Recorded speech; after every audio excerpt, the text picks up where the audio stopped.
Another great morning mga amigo. Today is holiday. Pupunta tayo ng Guanzon para maghanap ng ating bagong service na motor. Papunta na tayo ng Guanzon at mamimili tayo doon ng motor na swak sa budget natin. Hindi ko alam kung ano ang mapipili ko, kaya samahan nyo na lang ako mga amigo.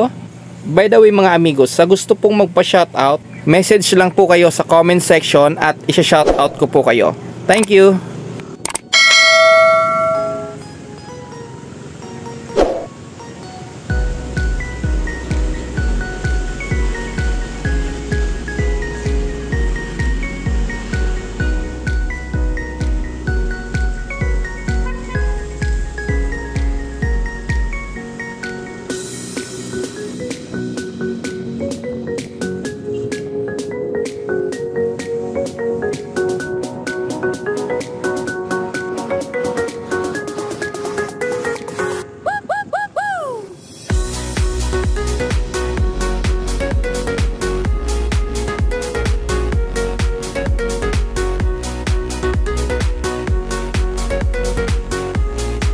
Andito na tayo mga amigos sa Guanzon para maghanap ng ating bagong service na motor.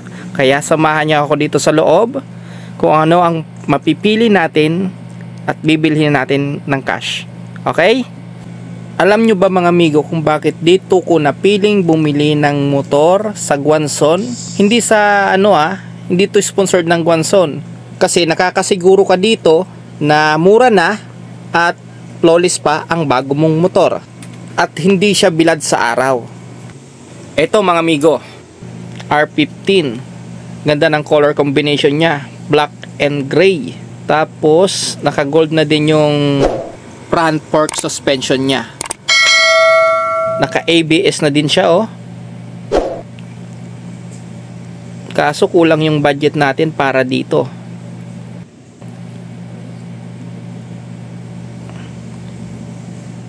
Ito din ganda ng Gixxer.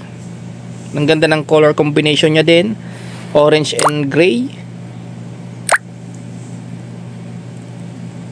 Kaso wala tong ABS Eto na yon mga amigo, nakapili na tayo ng bago nating motor, Yamaha Sniper 155 Color Cyan. Okay, ikakabit na yung side mirror niya at maya maya ay i-stencil na yan mga amigo. Ganda talaga amigo Unang kita ko pa lang sa kanya, talagang nakaka-inlove Ganda. Hindi pa siya keyless pero BBA na din siya. Wala naman siya masyadong pinagbago sa Sniper dati. Yung kulay lang talaga. Color cyan with orange. Combination astig ng kulay talaga Center of attraction to pag nasa kalsada ka. Ayan na, ini-stencil na siya mga amigo at maya maya ilalabas na natin to.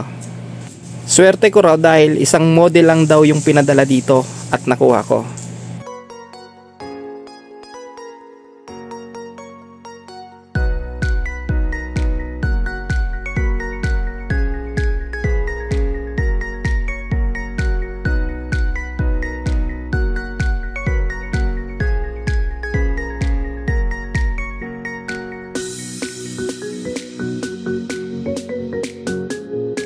Ito pala amigo ang pinagkaiba niya sa dating Sniper.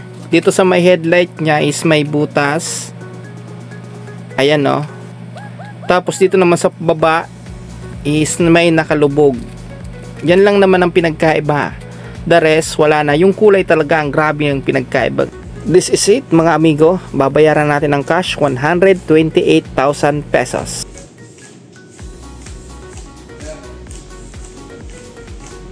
Hanggang dito na lang tayo mga amigo. Kaya sa gustong magpa-shoutout, comment lang po kayo sa comment section at isi-shoutout ko po kayo next video ko. Again, this is RJ. God bless and to God be the glory. Adios amigo.